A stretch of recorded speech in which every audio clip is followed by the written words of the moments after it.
Welcome to a dialogue on accountability in the digital age. A dialogue with our global multi-stakeholder community, representing national and local governments, international policymakers, civil society, NGOs, the ICT industry, as well as other relevant organizations and institutes. Hello, I'm your host Frits Bussemaker, and today I'm delighted to have a conversation with Prabhat Agarwal. Prabhat has been with the European Commission for over 14 years, and he's the head of the unit for digital services and platforms. And one of the key talks of this platform is working on and designing the Digital Services Act. So, Prabhat, we're honored to have you in this I4ADA dialogues. Welcome. Hi, Fritz, and thanks for having me. Yes. Hey, Prabhat, let's first start off the Digital Services Act. It's been talked about, it's in the news, but for those of you who haven't heard of it before, what is this about? Yeah, thanks, Fritz. Digital Services Act is a major initiative of the European Commission, which was launched in October 2020, together with a range of other digital initiatives to lay down new rules for platforms, basically, when it comes to how they moderate content on their platforms, how they respond to illegal content, and how to regulate basically the societal impact that they have in a broad range of issues. And it's a new framework that we're proposing for the European Union, a common framework, a set of rules, and it has been described also by us and by others as a new transparency and accountability framework. So it fits the conversation today very well. I appreciate that. Thank you. So could you go into what triggered people to come up with the need for this new act? Yeah. What was happening that we needed to have this act? So a lot of stuff was happening, I think, and a lot of stuff still continues to happen. I think the news just recently about a whistleblower from Facebook has been made front page news, but there have been problems that have been unaddressed for a long period of time. I mean, there's concerns about illegal hate speech on platforms, unsafe products on marketplaces. There's a lot of concern, and we've seen it during the COVID crisis on disinformation on online platforms and the impact that they can have. People have been talking about the surveillance-based advertising model of digital platforms. So there's a big range of different issues that have to do with broadly what we call online platforms or digital intermediaries. And so maybe the key point about digital intermediaries is that those are services like, of course, Facebook or Twitter or Instagram, just to name a few, that don't produce content themselves, but they intermediate content from others. Or eBay as a marketplace is also such an example. It doesn't sell its own stuff, but it allows traders or consumers to sell their own things to others. And so this basic model where digital platform intermediates, so is a kind of in between on the one hand a lot of consumers and on the other hand a lot of businesses. This is one of the key business models that's shaping our economy and our society. And the main trigger was that we need updated rules that take the significance of these digital business models into account and make rules that are fit for today's challenges in society and our economy. Okay, got that. Now, you just named a couple of examples of those platforms. There's two observations. First of all, you named Facebook, you named Twitter, eBay. So it's just a coincidence these are all American platforms. So that's one question. And the second question tied into that, there are much more platforms out there. So does it apply for everybody, or do you discriminate there? Yeah, great question. So we have about 10,000 platforms in the European Union, according to our data at the moment.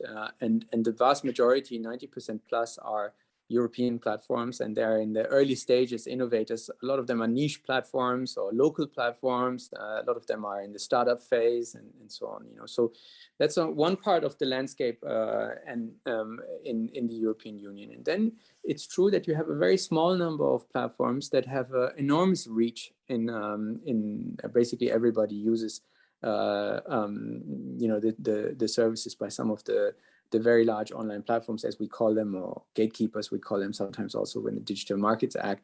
And they are particular because they have they reach very deep into the population. So they have user numbers that sometimes reach 80–90% of the EU's population.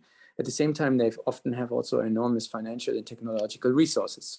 So the landscape of platforms in the European Union is quite diverse. So we have this very rich, innovative landscape for small innovators, and many of them will grow and scale up, hopefully. But they also need uniform rules in the European Union. And if every country makes their own rules, it's very hard for an innovative company to grow inside the market, because what they want to do is, of course, one of the main reasons why a lot of platforms emerge from the US and also from China now, like TikTok, and is because they have very large domestic markets that they can grow in, and these are very uniform. So to answer your question, we're not discriminating against anyone. Our rules are tailored to the societal risk, to the impact and the importance that a particular service has. So our rules are quite graduated. So we have a low level of responsibilities for everyone.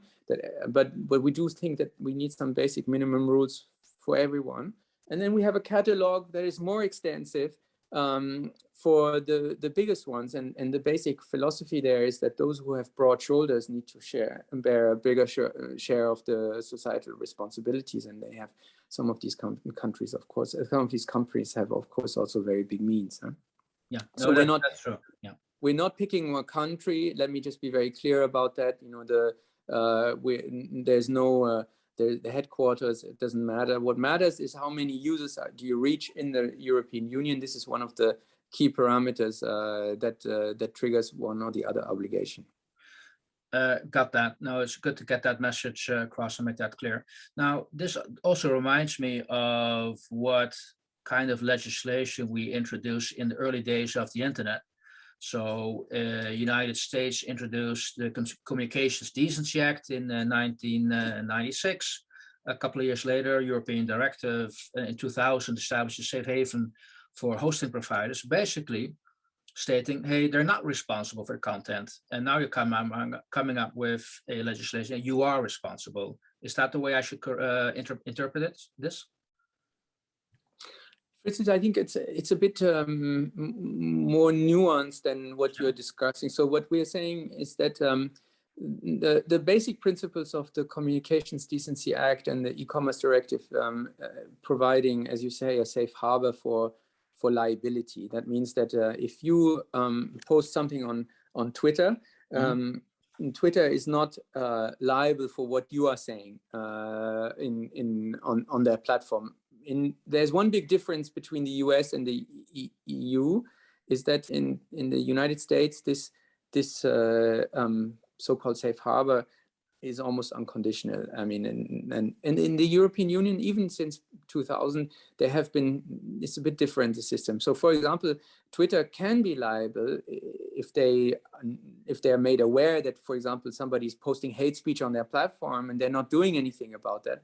Then they can be made liable. They can expose themselves to liability. So the rules in the European Union have always been quite different from the ones in the US, although the two are often compared and mentioned in the same things. But the safe harbor in the European Union has always been known as what is known as a conditional safe harbor, and some experts describe the US system as an unconditional safe harbor. So this is already a big difference. But what we're doing in the Digital Services Act goes way beyond this.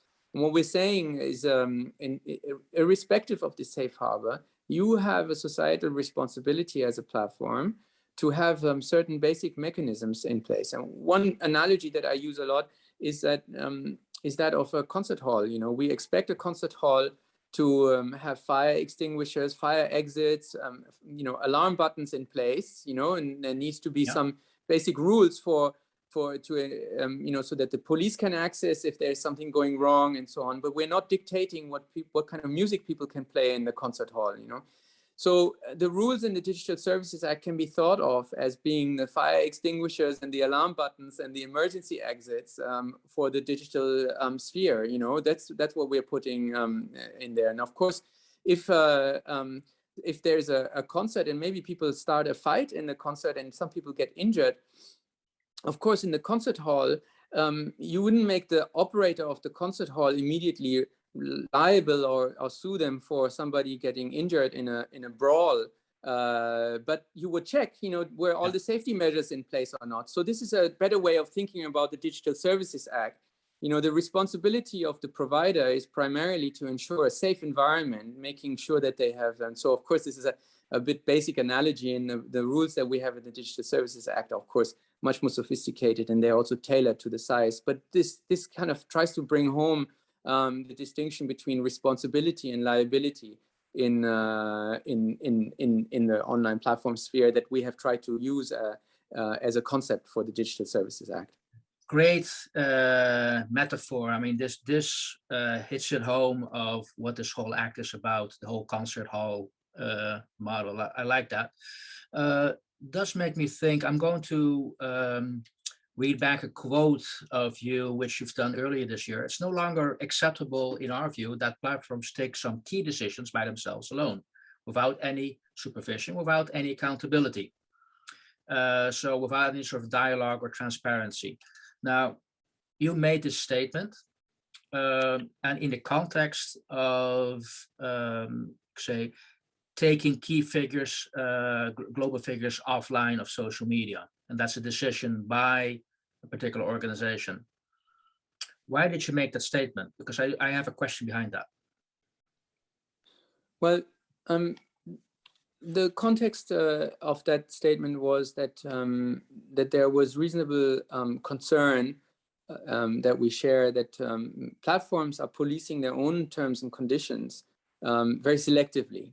And that continues to be a concern that we have. And one of the rules that we have put into the Digital Services Act is that when you have house rules, so terms and conditions are basically like your house rules, then say what these rules are, and then say what you do and do what you say, and then be diligent about implementing them. And when I made that comment that you just quoted, it was on the back of a suspicion that there was very, arbitrary enforcement of the rules that were dictating what happens on a particular very large platform. So what I meant to say was, and what the idea behind it was, that we need some kind of basic framework that, first of all, sets down, gives a meaningful set of rules and a basic requirement that these rules are real rules and they cannot be changed all the time arbitrarily or selectively enforced. And so some kind of diligence requirements about these rules. Secondly, go ahead. Yeah.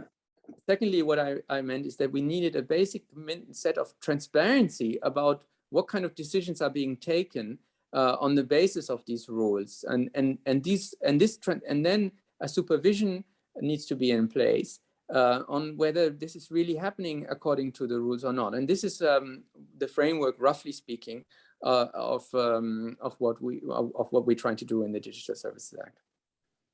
Okay, I think I got it. Just to be clear, so that means organizations can still define their own house rules, but your point is, when you have your own house rules, make certain you apply them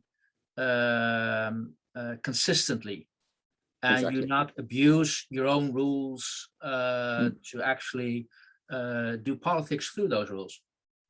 That's exactly right. We also, another way of saying the same thing is also that the DSA takes a systems approach. We're less concerned about individual items of content or content decisions because, first of all, there are many, and on the very large online platforms, there are many billions of items uploaded and processed every day. There There are mechanisms platforms have in place, and we can argue whether these mechanisms are working well or not. In some cases, they're clearly not working very well. In other cases, we have indications that they're working quite well. But this is not the point. The point is we want to have a supervision of the systems that platforms have, the systematic aspects, rather than being concerned about individual content items. How are you organizing your services? And that's where we believe that we need a kind of regulatory oversight. And of course, this regulatory oversight needs to respect users' fundamental rights. But it is that kind of supervision and regulatory oversight that we want to put in place with the Digital Services Act. And part of that is, are you consistent? Are you diligent in applying your rules? Do you have working fire extinguishers? Are you checking them? You know, and we have many other rules. I won't go into the details, but so the supervisory mechanism and the accountability mechanism is less concerned with individual content decisions. Of course, a lot of individual content decisions make the news and the headlines, you know, whether it's over removal or under removal or amplification of content. You know, every day there will be something that deserves our attention. But the supervisory mechanism that we've put into the Digital Services Act looks at the whole system. You know, are you systematically removing too much content or not removing enough? You know, not just in individual cases. Are you systematically amplifying illegal content? These are the kind of questions that we are asking and that we want supervised. Okay, let me follow up on the metaphor, just to be sure, because I'd like to understand how it's actually going to execute in practice. Because if you are the owner of a concert hall, every now and then you get a physical inspection. Somebody's going to come to your venue and it's going to look, hey, is the fire extinguisher there? And when was it last controlled? And you get a certificate. So it's a laborious activity to check on that.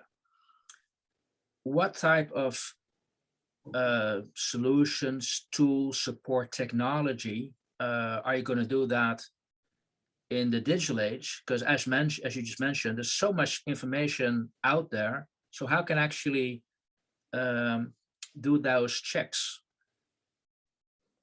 How can you uphold the act? That's the question. So that's a great question, Fritz. There are kind of a number of levers that we have. And this comes into, we're going into a bit more detail now. A very important lever is complaints by users. You know, so users will have completely new rights, for example, to inform regulators, but also civil society actors or consumer organizations. You know, to say, hey, there's something going wrong. You know, and so these are completely new rights that don't exist today. You know, to say, you know, I'm experiencing something here on this platform. So this is in line with one of the key principles of the Digital Services Act, to help user empowerment.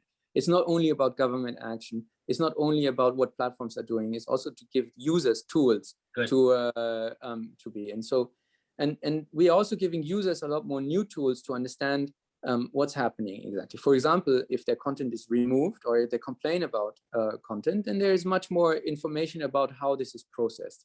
Some companies are already doing it. I don't know if on YouTube we've already experienced a content takedown, just to give one example. You know, there's a whole process about what's going on, how you can oppose it, and some of the rules in the Digital Services Act are kind of basically inspired by those kind of best practices, but probably taking them a bit further now and making them. That's one element. The second element is that we're giving completely new tools to other actors that are very important in this ecosystem: civil society, investigative journalists, academic researchers. You know, we're giving them new tools to kind of inspect what's going on inside the platforms. For example, there's an article on data access for researchers. You know, researchers can ask, provided they meet certain criteria, you know, I want to understand how this content recommendation system functions, and they can inspect this. This is a completely new right. They can look under the hood.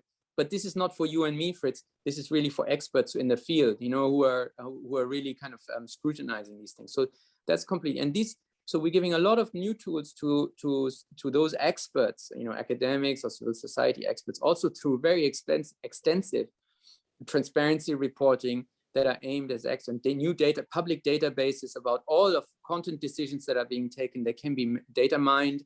and they can be analyzed. That's the second element. And the third one, most powerful perhaps, is that we're giving regulators new tools, including inspection of databases, and it's very similar to the inspections of the fire extinguishers that you mentioned. We're giving them new tools to order interim measures, take interviews with people who are, if they suspect that something is being breached, a rule is being breached, they have rules that are very similar to antitrust investigations that we are carrying out today. So those are the three things: user empowerment, civil society and expert and researcher empowerment, and then regulatory oversight. Okay, now I got a question. I mean, I love the completeness of the offering. I can understand how you're going to communicate to the experts and to civil society, because that was relatively easy to identify who you need to reach out to. But are there any plans from the Commission to make people aware of their new rights? Sure. That's a very important point, Fritz. I mean, first of all, I have to say that in the normal legislative process that we're in right now, in where we are, the rules have not been finalized because they are still subject to scrutiny and markups by the European Parliament, by the European Council, the member states. This is all going on right now. So we don't yet know what the final shape is of the whole catalog of obligations, and this is part of the democratic process and is being scrutinized right now. Now, when these rules are finalized, and I think you are right, there will be a transition period typically in European law between the law when it has been agreed and when it starts applying. We don't know exactly what the transition period will be. But in that period, we will certainly make awareness-raising campaigns, and we will help people understand their new rights, and so that before the rules come into force and start applying, that citizens are aware and the system works well, because this is a very important element. But we are not there yet. Okay, are you able to give us any ballpark figure on an estimate when this could happen? So, we have in the European Union, we have this rotating presidency, and at the moment it's the Slovenian presidency, and from January it will be the French presidency, and the ministers have announced their intention to conclude the negotiations in the first half of 2022, and then typically transition periods are anything between 3 and 12 months. This is all still subject to negotiations. Of course, there are people including the Commission, who want that transition period to be fast, and others member states, typically they say we need a bit of time to get ready, to get a regulator staffed, to recruit experts, to do all this work. So we need a bit more time. This is still so I would say that you would see these rules optimistically, coming online in the early 2023. I think that's a realistic estimate. Okay. Good. So that's something to look out for. Actually, I have two more questions for Prabhat, or more one observation, because this whole idea, this whole act very much reminds me of the GDPR. And why I want to bring that up is, as you mentioned, this is written for the members of the European Commission itself, just like the GDPR, but it had a global impact. When GDPR was just announced, I had the opportunity to visit New Zealand and in Australia, and I was amazed to see, and I got the feedback from Japan as well, to see that these countries were looking at the GDPR. They want to see, how can I use it, copy it, how can we, and as if it's affecting us. So do you have any thoughts on the Digital Services Act to go beyond, you could say, the boundaries of Europe? Yeah, Fritz, I mean, I can confirm there has been a lot of interest from other trading partners in the Digital Services Act. There continues to be a lot of interest, and we have many presentations with partners around the world, including the United States, by the way, now in the Trade and Technology Council. I think I would say that it's a great piece of law. So because I was part of constructing it, so maybe that I'm not the best judge of the situation. I do think for the world needs a framework for these platforms. I think one thing that is particularly important in our framework is that we have been very careful in balancing fundamental rights as well. This is a really core value of the European Union. We don't want to limit freedom of expression. We don't want to limit users' rights. At the same time, we want people to be safer in the online space. So that combination is very important, and I think it reflects European values. And so I'm very keen that if other people look at what we have been doing in the European Union on the Digital Services Act, that they recognize the balance that we try to strike between these two objectives, and that people might feel inspired to strike a similar balance, because we should not, if you go too far in one direction, then you either expose people to safety concerns, or you take people's speech rights away, and we don't want either of these two things. But in the Digital Services Act, I hope we've got the balance right. I also think it's the first global framework that tries to strike this balance. So global meaning by more than one country in this particular case, or regional, I should say. And so it has potential to inspire others, hopefully, and we are very open to these conversations. Okay, well, it's going to be very interesting to watch what's going to happen. And as you mentioned, it's good to point that out. It is a balancing act. So some people will think it hasn't gone far enough. Some people will think it's going too far, but that's the balance you have to find. So at the end of the day, for the audience, the takeaway from your side, what did you personally get out of the exercise of providing this new act? Well, I think that what I feel is that the time was right for the European Union to move ahead on this. You know, everybody is expecting there to be proper rules for these platforms that are determining so much of our lives today. And so I think we have a great set of proposals on the table. I think people are going to see the difference in their daily lives, including hopefully kids. I have teenage kids myself. They spend a lot of time on their devices, you know, so hopefully they'll be seeing effects on the ground, and more help, more ways of flagging, more ways of getting help, better understanding their environment, ability to make choices, their own choices, informed choices. Ability to police content when there's something seriously going on, and an ability to have a serious conversation with the platforms when there's something new emerging, because tomorrow there'll be something new that we have not anticipated, but we have a framework now in the Digital Services Act also to address these emerging factors. So I think this is something that I think is a great way forward, and so I'm optimistic that this is a good framework that allows businesses to work well, that meets people's objectives, and that gives people the reassurance that this is not completely left, open and unregulated in an area, but at the same time doesn't have the very heavy hand of very excessive rules that some people rightly might be afraid of. Hey. Prabhat, I want to thank you so much for sharing, your insights of the work which the European Commission is doing on getting this Digital Services Act in play. So next year we'll see indeed what decisions will be made, what the time frame is. And again, thank you so much for your time. Thanks, Fritz. It was a real pleasure. Thank you very much.